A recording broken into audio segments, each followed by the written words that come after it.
Hello Capricorn, thank you for joining me for your monthly forecast for July. This month promises to be hugely important as far as your relationships are concerned. Now, we often think about relationships in an intimate context, and those two could come very much into focus. But I think it's possible that it can be relationships of all kinds, whether it's with people in your family, with colleagues, or even with friends.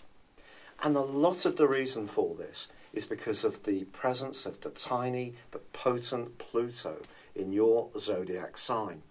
He's been there since 2008, and this month is going to be making some awesome connections to both Mars and also the Sun in the sign of Cancer.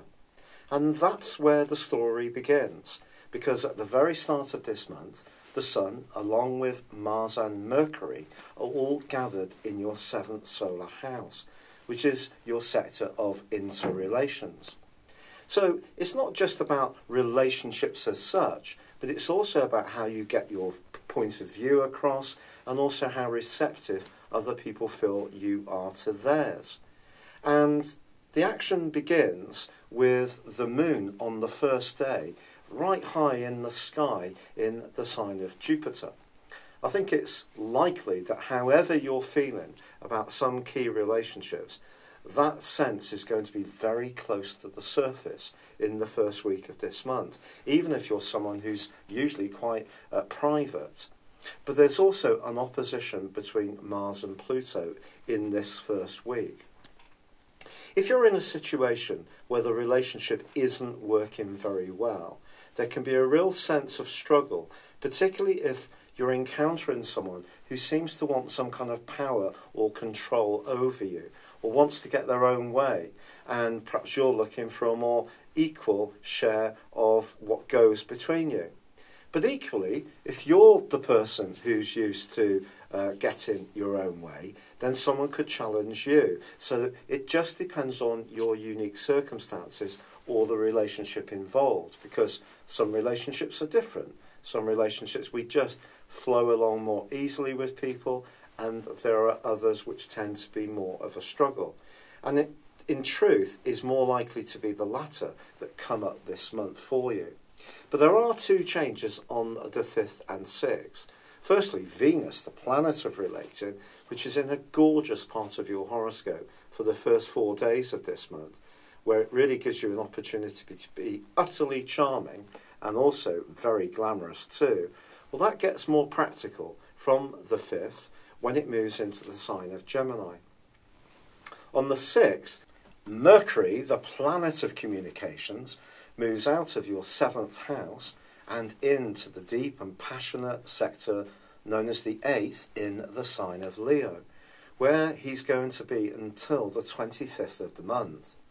Now, if people are giving you messages or feedback in the early part of the month, this change is going to be really helpful to you, because it's going to help you to delve beneath the surface and almost don your detective's mac to understand what they really mean. So you can be much more discriminating, but you can also think about transition in your world in a much more active way. And perhaps relationships is going to be one of the areas that's under review. But in week 2 of this month, it's the Sun's turn to be in opposition with Pluto. Pluto's about truth, transformation, secrets, power, sex, and also money. The Sun in your 7th house is about your potential to interact well in a harmonious way with others, and to build relationships which are actually fortifying for you. If there is a relationship which is more destructive, isn't so easygoing, is more challenging, once more you can find yourself on the back foot. However, it is the full moon of the 9th where this energy is really going to come to a peak, because this is going to combine its might with, yes, you've got it, Pluto. So however you're feeling is going to be heightened to an incredible new high. For good or bad, your feelings are just going to be that much more vivid in the following 2 weeks. But then on the 16th, we also have a quarter moon, which occurs in the sign of Aries. So it could be a family relationship that starts to feel unsettled for you. And this is an area which has been very restless in general over the last few years.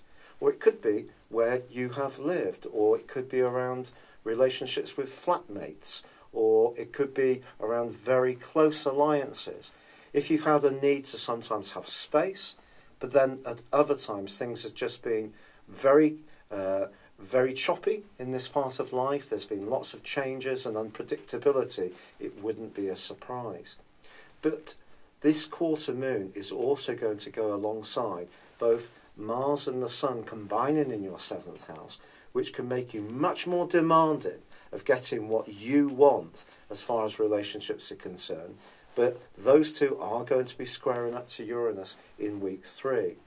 So I think if there is any potential for disharmony around a close family or home-based relationship, it could well show itself then.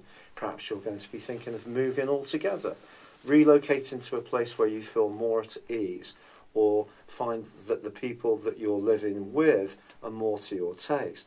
But it can be you driving the process this month. Because your ruler Saturn has been in a very psychological part of your situation for the last 2.25 years, you haven't at times always felt your best. But I think you can be much more on the front foot, assertive and demanding that people give you the respect, acknowledgement, and also affection that you feel that you are worthy of. Of course, the trick, Capricorn, is not to be too demanding. It is still to meet people halfway. Yes, they need to take more notice of you if that hasn't been the case. But if you push too hard, you may also get quite a fierce reaction. Now, the story starts to change on the 21st because Mars moves into the deepest, most passionate part of your situation to join up with Mercury, and then the Sun on the 23rd, and then there is a new moon. So if you are thinking about anything to do with property or real estate, whether it's buying or renting, this can be a critical period over the next, not just month, but next half year. And the reason for this, Capricorn, is that on the 21st there is the new moon in Leo, but this is going to be repeated on the 23rd, but on the 21st of August, this is going to be repeated as a black moon, a total eclipse. And that is going to provide a backdrop for you for the rest of this year. So if you are wanting to make progress around the physical presence of where you live, this can certainly help you. But this change, or this backdrop of energy, can also be hugely revelatory in terms of understanding your deeper motives, your very close connections with other people, or in a more practical way, anything to do with business or entrepreneurship. And of course, you often have a marvellous gift in those areas. So get cracking at the end of this month, because your ability to be very self-willed, to be very determined, but also very much wanting to reform the areas of your existence which are no longer working, may see a case of out with the old and in with the new, which can be exciting but also challenging in some ways. And there is an opposition between Venus and your ruler between the 22nd and the 26th, which does require some care, because maybe some things are going to get spoken then around a relationship which you're not expecting. Perhaps you too will volunteer some hidden truths. But once these are out into the open, I think the great thing about your scope, and particularly once Mercury moves into your sister Earth sign of Virgo on the 26th, is you're just going to feel that you're much more in charge of the process.